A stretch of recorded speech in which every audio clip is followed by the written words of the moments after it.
All right, everybody. I think we're going to get started this morning. Uh, Hopefully, everybody's getting organized. Well, good morning. This is Jack Zemlicka. I'm the technology editor with Farm Equipment Magazine and also the editor of Precision Farming Dealer. Welcome to the latest webinar from Farm Equipment. Today's event was brought to you and other pre-registrants free, courtesy of Lyco Geosystems. Today we're delighted to have Steve Cubbage, president of Record Harvest and Prime Meridian, with us. Since 1999, Steve has operated Record Harvest, a unique precision farming model that integrates hardware, software, and data analysis for farmers. He's also launched Prime Meridian in 2007 to provide growers with a means of storing, sharing, and making sense of their precision farming data. And just this year, Prime Meridian began distributing the MyAgCentral solution, which is a central precision platform for retailers, dealers, and advisors to communicate profitable practices for analysis of their precision data. Steve is also an advisor and content contributor to DN2K, a cloud-based technology firm located in Greenwood, Colorado. Today, his presentation is going to cover a topic that I know is a hot one for a lot of those in the precision industry, and that's how dealers with a focus on precision farming can move forward into the next frontier, that being data management. Thanks again for joining us this morning, and we're now going to turn things over to Steve Cubbage. Steve? Good morning, everyone. Thank you, Jack.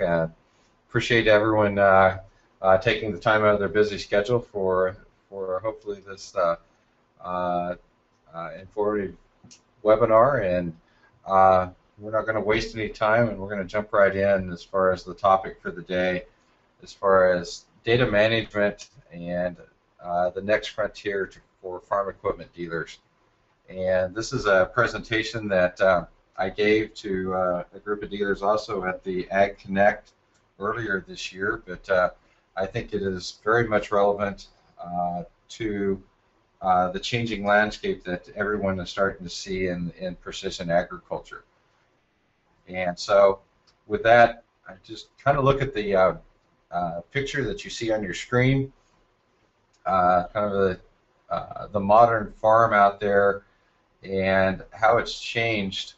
A lot of people will think of precision agriculture as, auto steer and the GPS side of things, but one of the things that is dynamically changing is the amount of data and the amount of different data sources that are on today's farms. It's just not moving vehicles that are collecting data and or using data out there. A good example is center pivots are now connected, grain bins are connected.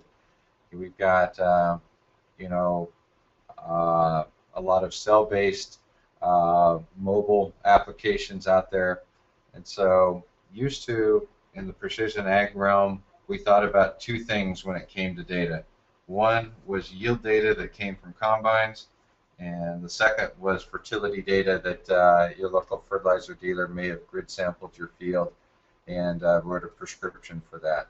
We all know that, especially in the past 2 to 3 years, that has evolved to literally every field application that takes place out there is important and is being recorded. So that's there, and with that, there's a lot of opportunities, especially at the dealership level, that you can start to build some services around, and some very good services for the clients that you traditionally have on the iron side.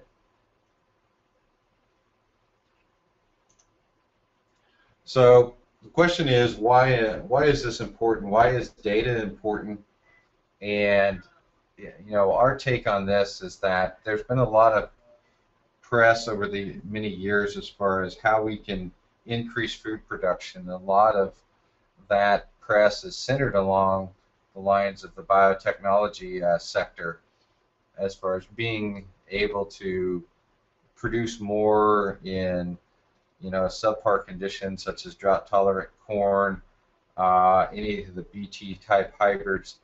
But we've also realized that biotechnology alone will not solve this production issue, and it also will not give you any clue to as far as the cost effectiveness of the implementation of those technologies.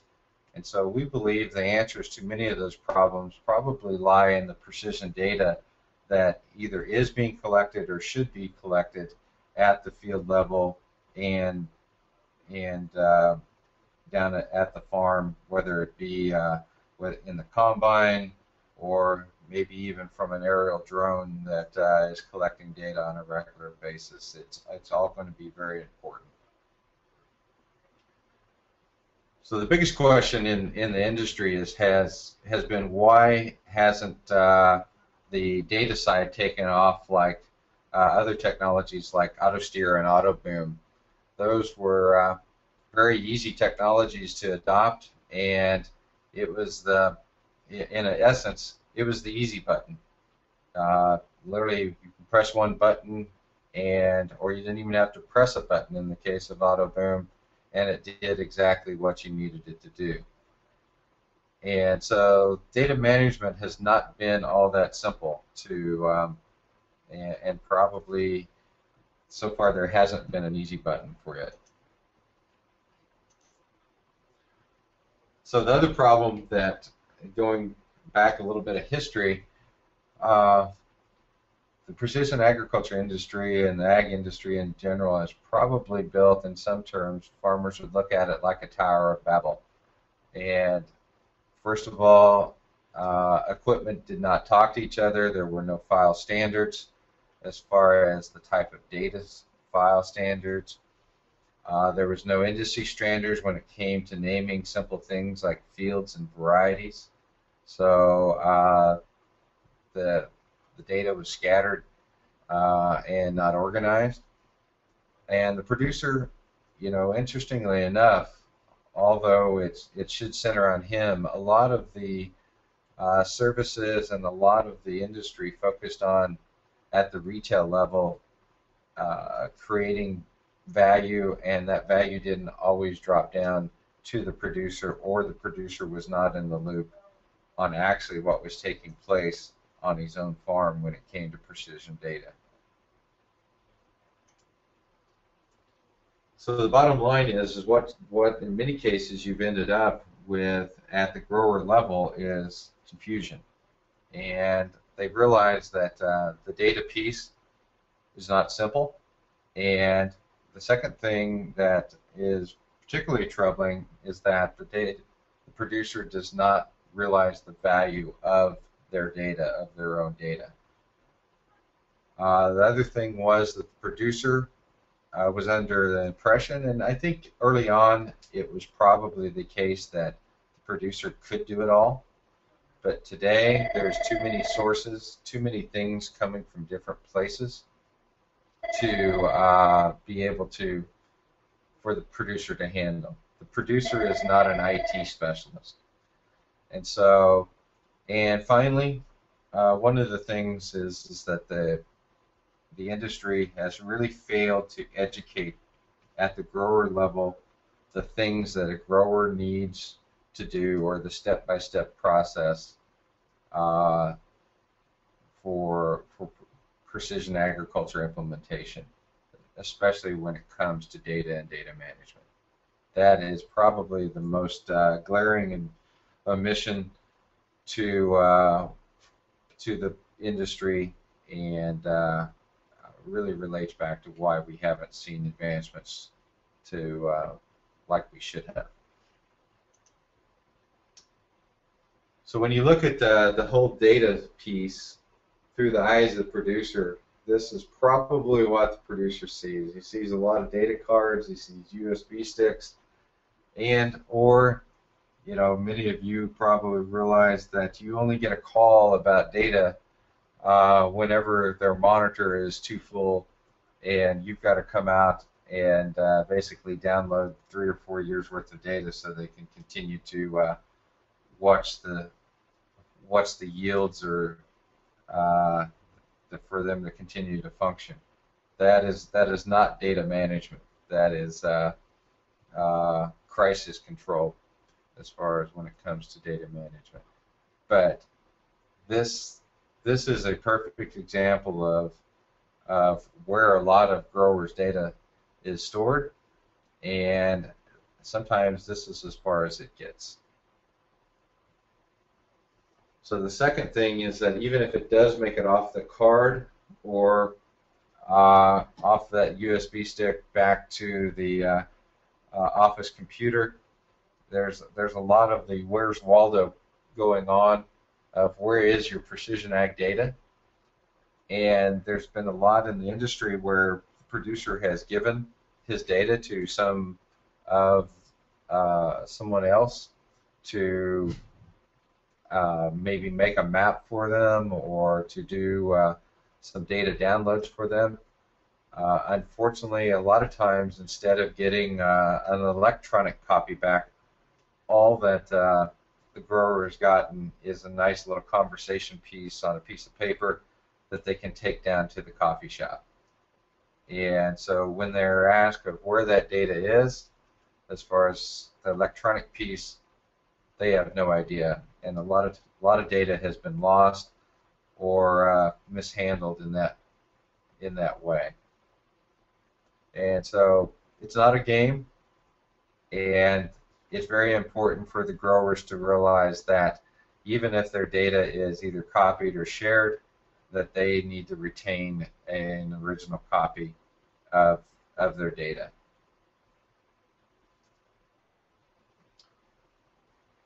The second problem, as mentioned before, was this myth that growers could do everything themselves, and I liken it to the growers taking all their data and learning all the different software packages and being able to interpolate all that data into a nice little answer that is supposed to be simple. It's kind of like brewing beer in your basement. It may be a nice hobby, but most people would rather go to the refrigerator and pull out a Budweiser. And truthfully, that's what growers want. That a lot of software has been sold. There's nothing wrong with the grower taking an active part and being involved and using his own software, but I would contend that the majority of growers, given the choice, would rather pay someone like they pay an accountant to make sense of it all. And it's what looks simple is sometimes not all that simple. The other thing that's changed along these lines, and an argument for that growers cannot do it all themselves, is the fact that a lot of the data that's being created is not being created or originated by the farmer himself. So someone's got to be able to also collect other data, say from the fertilizer dealer or the seed dealer or the agronomist or the crop insurance agent that may be dealing with other sets of data that the grower may or may not have access to directly. And finally, what the producer has, or liken it to, if you've ever gone into a Lego store, you always see these neat boxes with the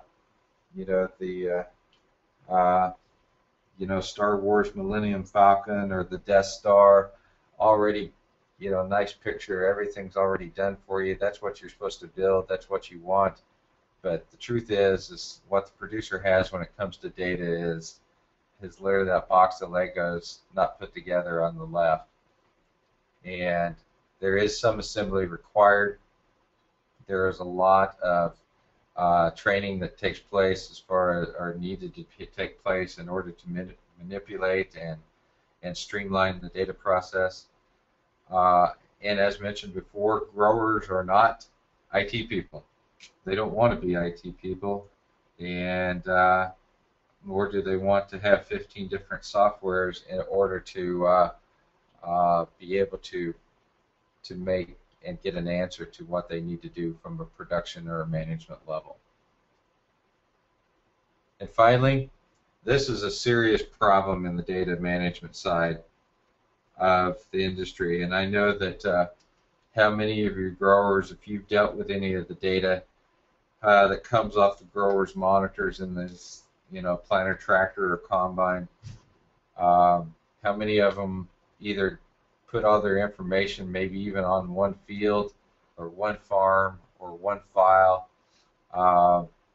Their fields are named like 1, 2, 3, ABC. There's a big problem called garbage in, garbage out. You're only going to get the quality data, or quality data is if you do it right from the beginning and it's set up and there's a motivation and a plan to collect good data right from the start. And that's not doing it on the fly when you're ready to pull into the field to either plant or harvest. And why is that an issue? One of the things that if we really want, and even especially seed companies especially think that they're getting good data out of the field from their growers, if you have 2 combines or 2 planters in the same field, or even from one year to the next, that you're trying to identify varieties, and there's not consistency between either those machines or from year to year regarding, say, a certain variety like you see here. What you see on screen is literally one variety named 3 different ways. One of the things that we're very much in favor of, and even from an industry standpoint, for you guys as dealers, there's a need to get behind the Ag Gateway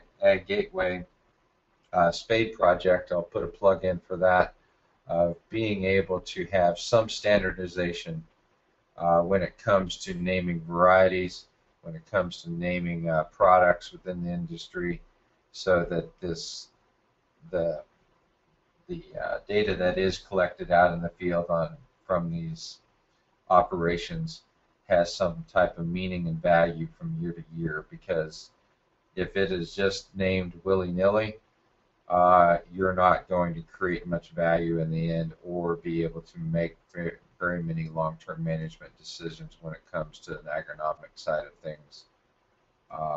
Something that we are very passionate about. Currently, we utilize a system called AgX by SST that helps us standardize this within our system, and we've been very happy with that. And I would assume that the Ag Gateway spade project will move along those lines as well. But this is something that to take note of, because this is something that iron dealers especially can have an influence on and provide a service around whenever they're setting up growers, planters, or servicing their planter systems and or harvest combine systems as well. And we'll talk about that more in a minute. And finally, the biggest problem of all is that, as advanced as we think we are in precision ag, the bottom line is that most growers have a deer in the headlights look, and they don't know where to begin. And we've skipped over a lot of what we call the basics of precision ag data collection. What should be collected at the grower level, and how should it be used? And that's where we really focus on as a company, both on the record harvest, but also especially with the Prime Meridian side of working with agri-retailers and their clients in being able to build a foundational set of precision ag data in order for them to move forward. There's so many people out there, and I think you can probably relate to this. A good example is if you've ever went to a precision planting seminar where they ask the question of how many growers in that training session or that session have variable rate planters. I would say today that 60 to 70% of growers, and that's probably going to even increase from there, have those capabilities. If you ask the next question, how many actually have prescriptions written for variable rate seeding, only one or two hands out of about 60 go up. And that is basically because, in my opinion, that we have not fostered the basic data collection set necessary in order to actually make good agronomic sound agronomic variable rate seeding prescriptions and make that easy and attainable for growers. So it's something that we've got the equipment out there. There's capabilities of even selling that equipment to the growers, but it's the chicken and the egg. If you don't have the data, you can't create a prescription. One of the focus, especially I wanted, especially for this group here this morning, one of the most important precision tools in the portfolio of any grower, and we also think it's probably one of the most important things to center your precision ag and precision services around, is the yield monitor. And this is something that should be in the wheelhouse of most farm machinery dealerships, and something that they need to take a new, fresh look at.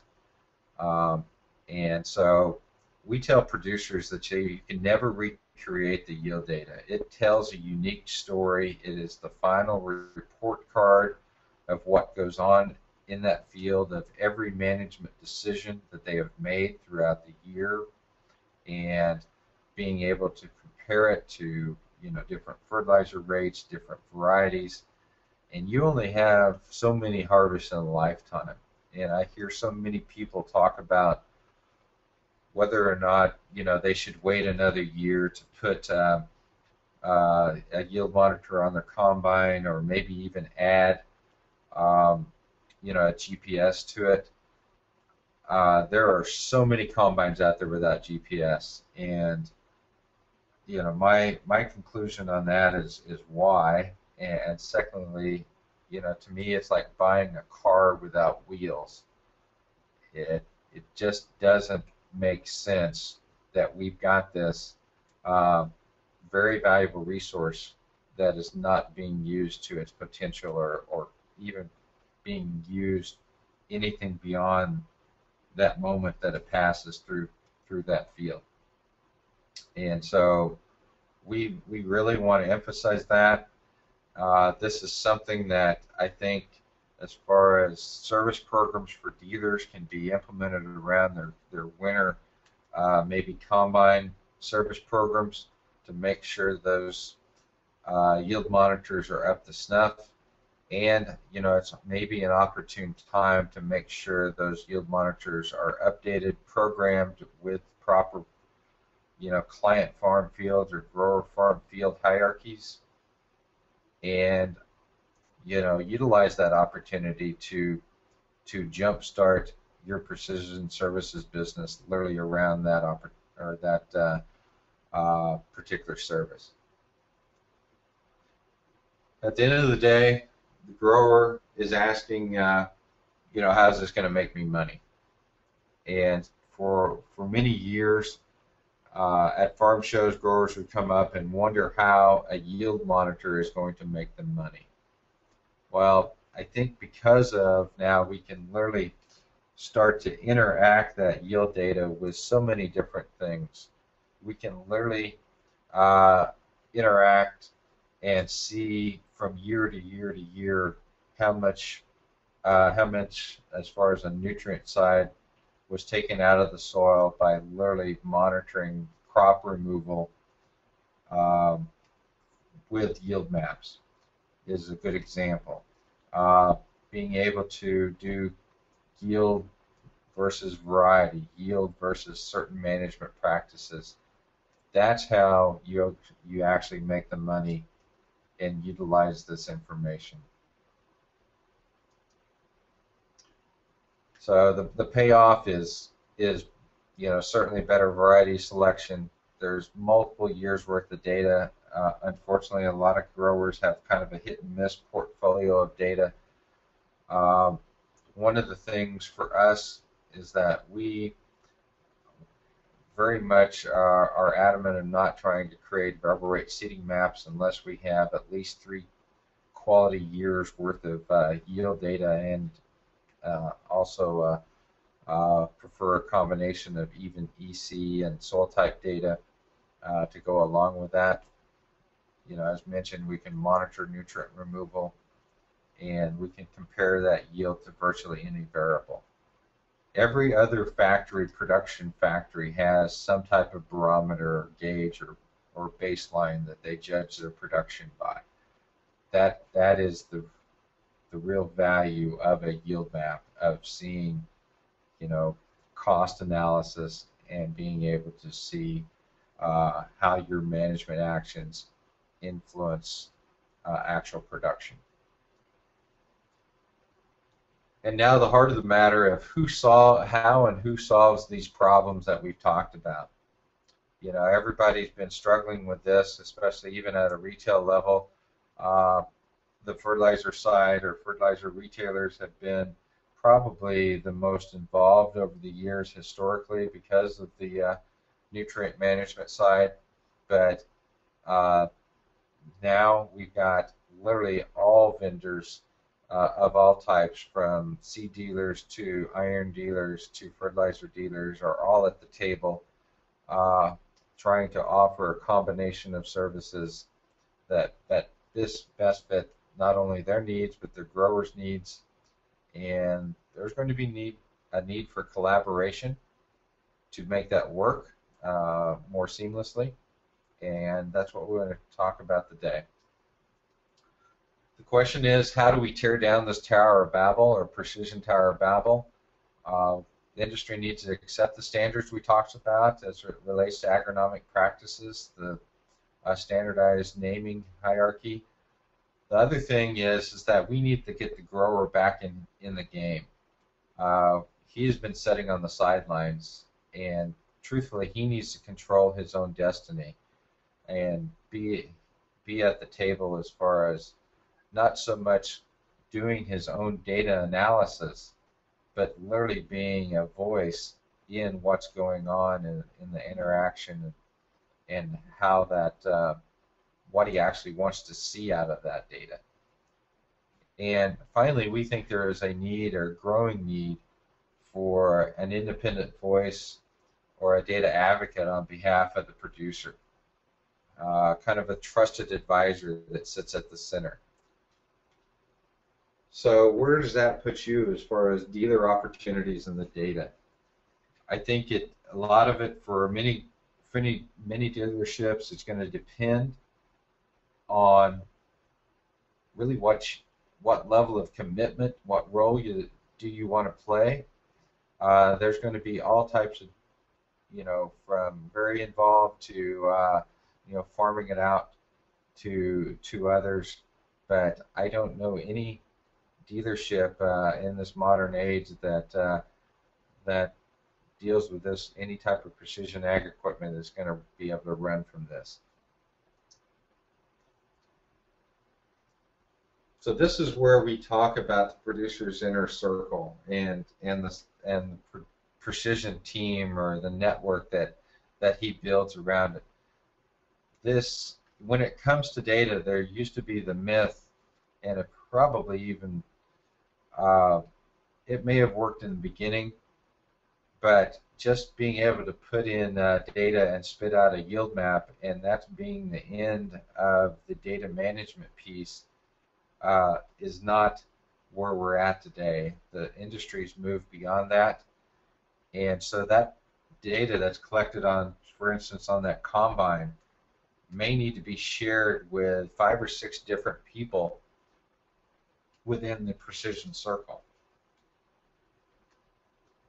A lot of times the fertilizer dealer needs that information. The seed dealer needs it. The agronomist, the machinery dealer may actually be proactively helping them set up and collect that, and the crop insurance agent and the USDA ultimately needs that production data as well as everything becomes more digital.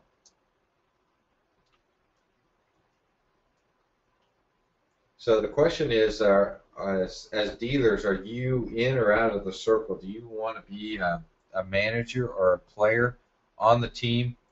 Do you want to take that trusted advisor role, or do you want to be just a precision contributor to that grower and work in conjunction with others, say like local seed dealers and fertilizer dealers, for your part of the precision play?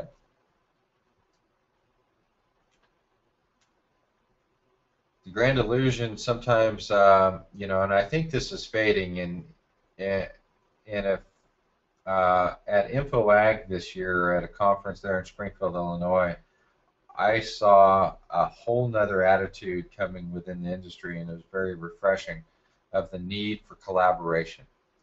But there are still some in the industry that believe they can control all facets of the market at the producer level.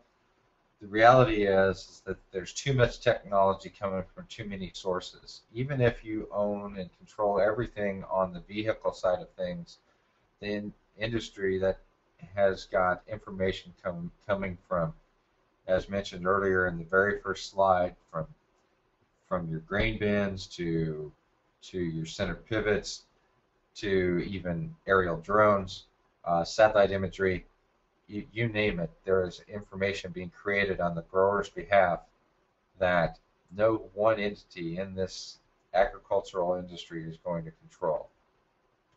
And that's because innovation comes from everywhere, and this whole data issue has moved on the hitch pin and is literally everywhere.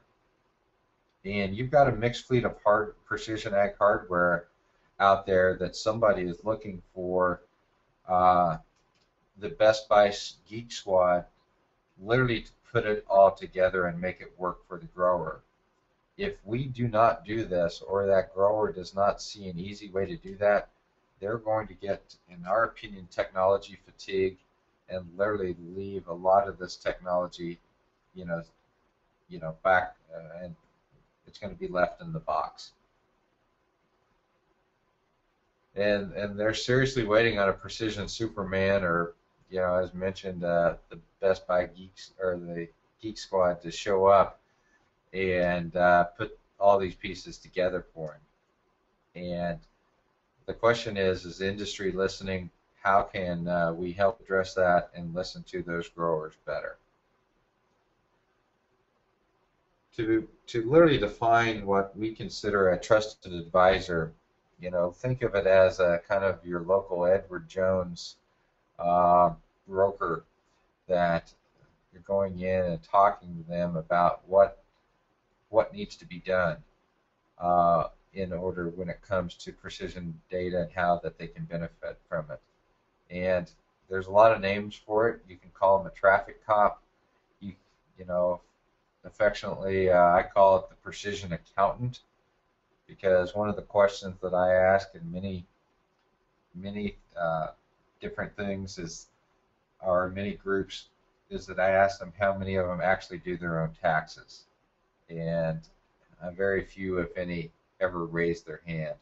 And that's really what they're looking for, someone that they can take in their box of receipts, or in this case, box of USB sticks and compact flash cards, and somebody to make sense of it.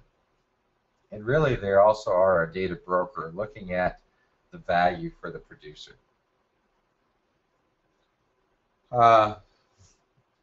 can call them a middleman, and sometimes by being able to be that broker, they can be a liaison among the precision players.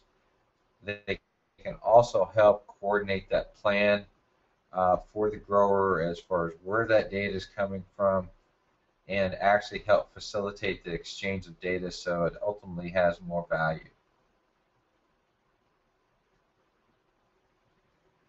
Who can benefit from the precision a precision trusted advisor, as far as putting someone like that into the mix, the biggest winner obviously is the producer. He wins the precision lottery because it actually, for the first time, can help bring all the pieces of precision data together and actually start to derive more value from it.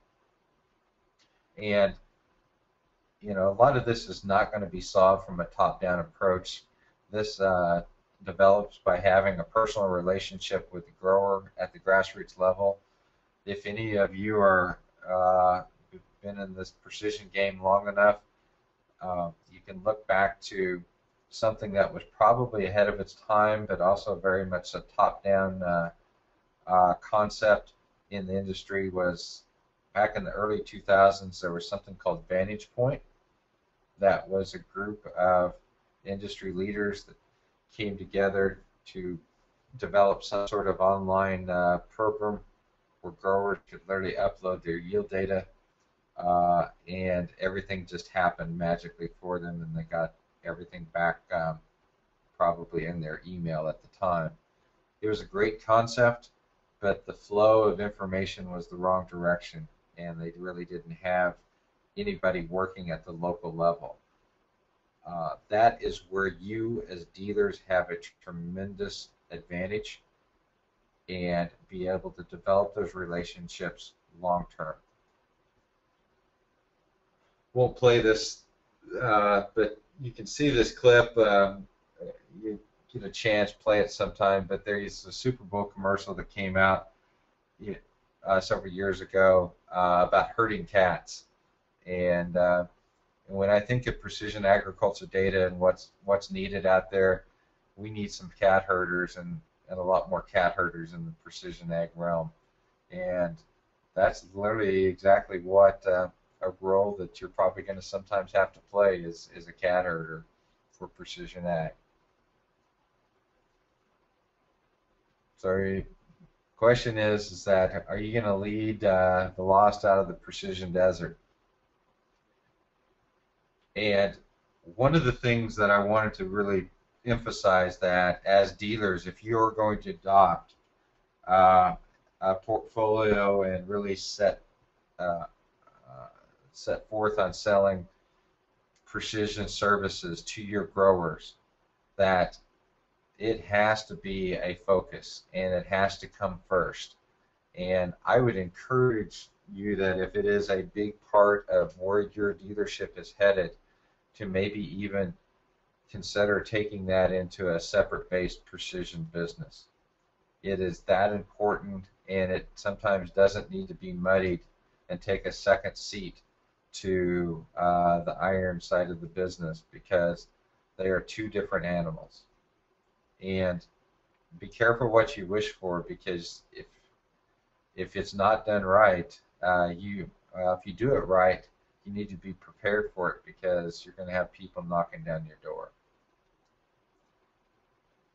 The other thing to be conscious of is to make sure that you're very careful not to play in someone else's sandbox or precision sandbox, that you jeopardize some other retail relationships within the industry.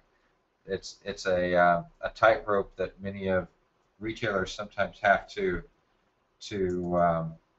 walk, but in some cases, when you start to offer commercial services, i.e., grid soil sampling, and you're not a fertilizer dealer, is that going to jeopardize your relationship that you may sell, 3 or 4 sprayers, or maybe even more equipment to during the year? So that is another reason that business maybe should be separate. And as iron dealers, the question is, are you going to be also the seed and fertility expert? That's a very good question. If you are, then you're going to have the right personnel and the services to back that up. So the other option here, though, is the option of exploiting your advantage, and you know hardware very well, and you have the opportunity to be in front of the devices that literally facilitate the flow of data in the first place. And we can answer some questions about that here future, but I think your service-based programs and everything play to your strengths. If there was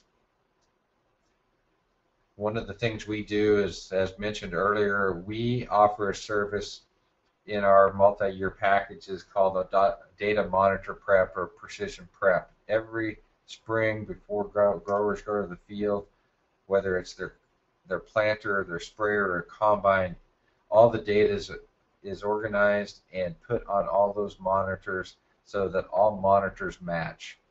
And so that throughout the year, they're able to collect a clean set of data that's very organized and very easy to process when the year or when that particular event is complete. Precision checkup. We, literally look at ways we can implement more precision services and/or hardware on a grower's farm. Look at what he may be missing, because if he's only got yield mapping capabilities, he needs to be also literally documenting things at planting and also at spraying.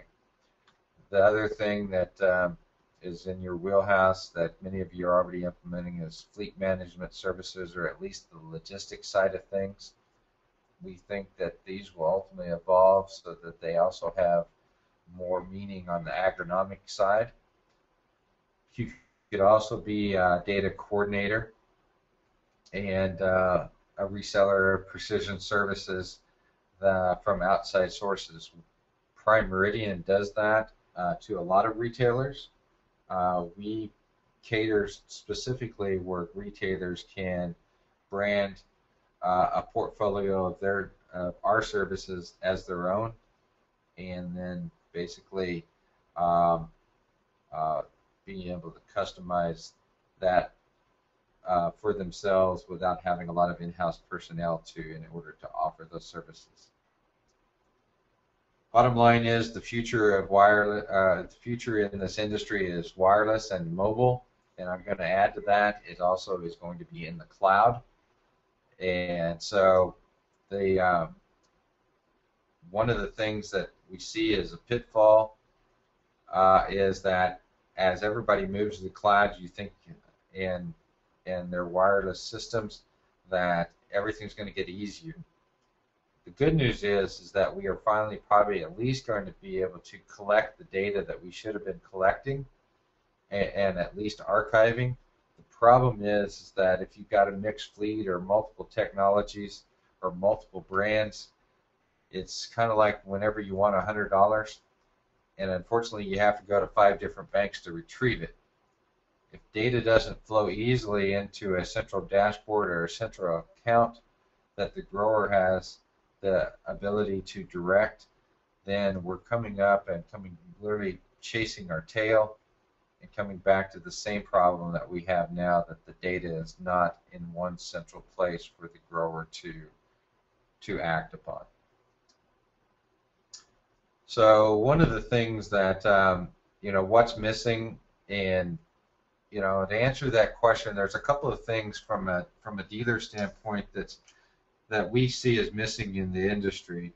There is no out-of-the-box solution when it comes to data management, and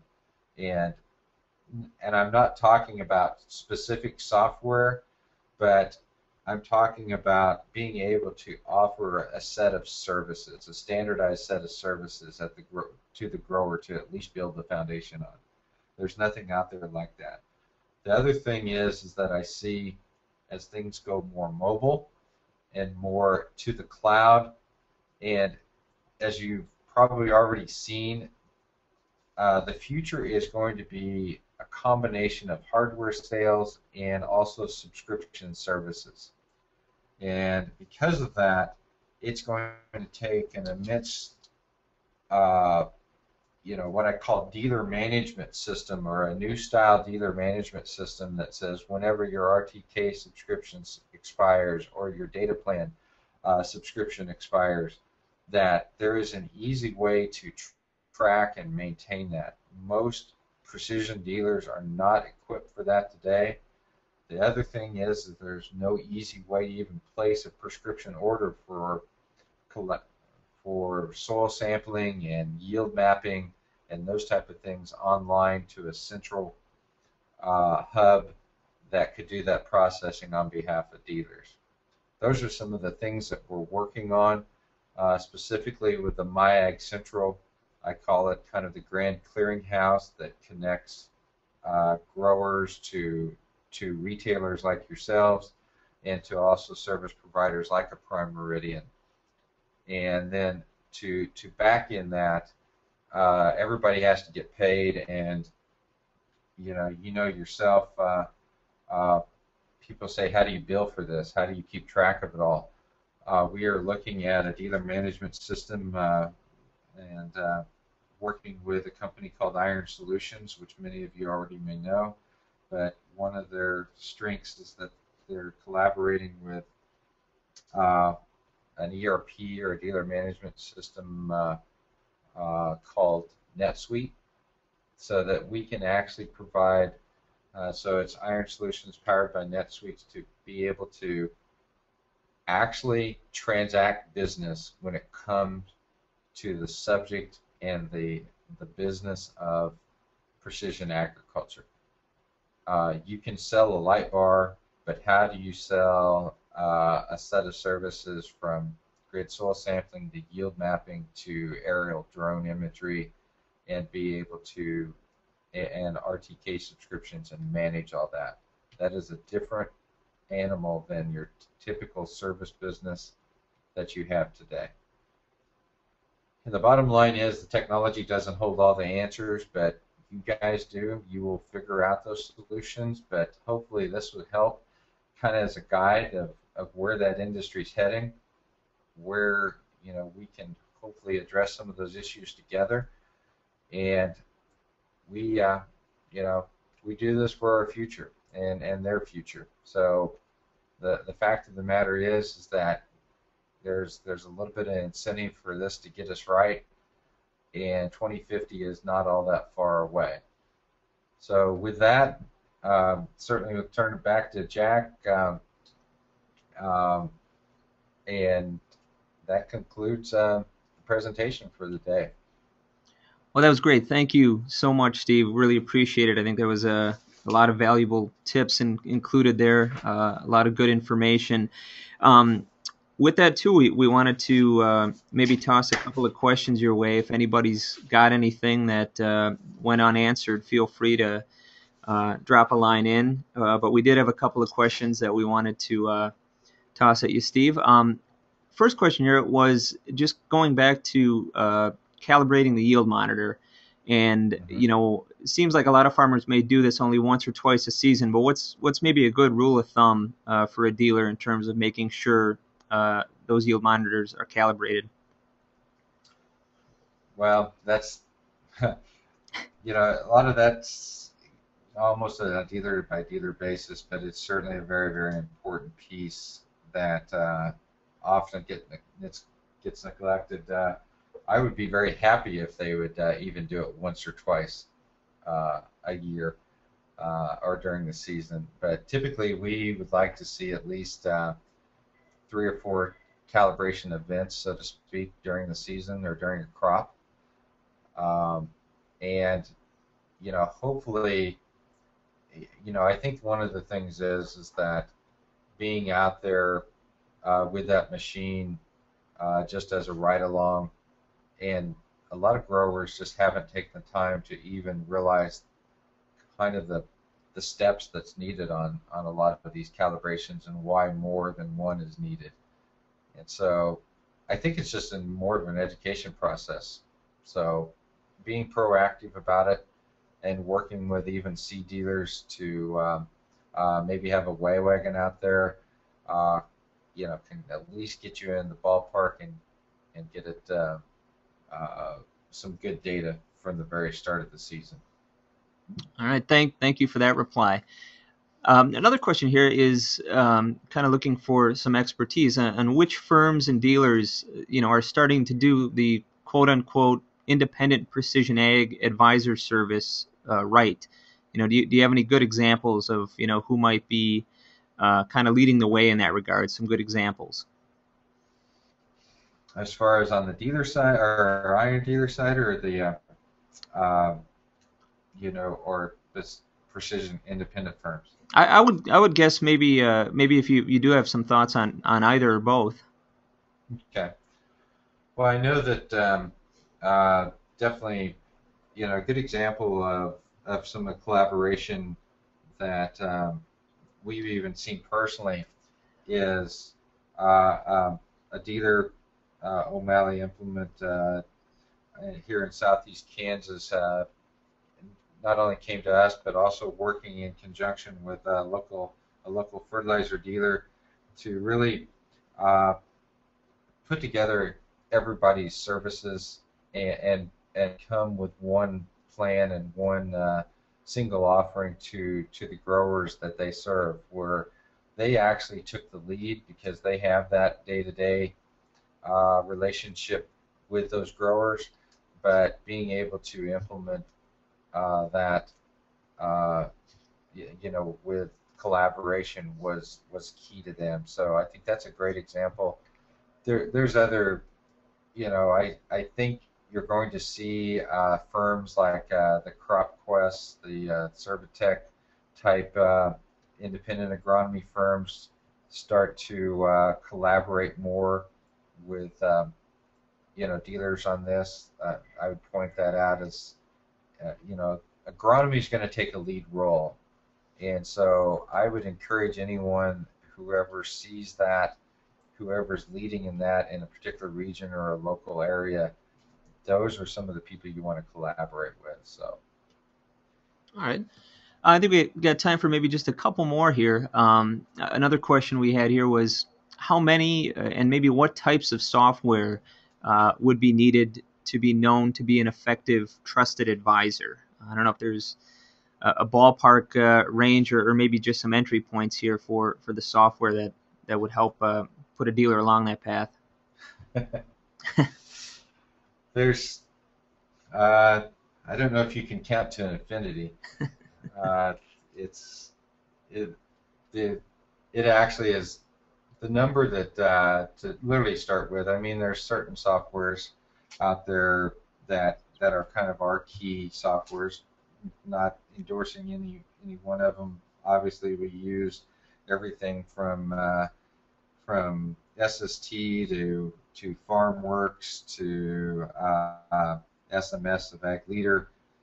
Uh, you know, there's several out there, and I wish I could tell you there was one magic bullet, but there certainly at this point is not. And I think that's why there's such a need for kind of a centralized place for the grower to store his data, uh, that you guys as dealers can all draw from. And you know, even if you have a certain software, they may need to send that raw or original yield data to someone else. But uh, you know, I'd be certainly glad to talk to anyone specifically as far as what they might need. But I can tell you that we've got about 15 to 20 different softwares on our at our disposal, just literally, and sometimes to make it all work.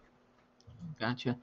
Well, obviously, a big element you talked about today was education. And one of the questions we had here was what role do you think extension services can play in data management education?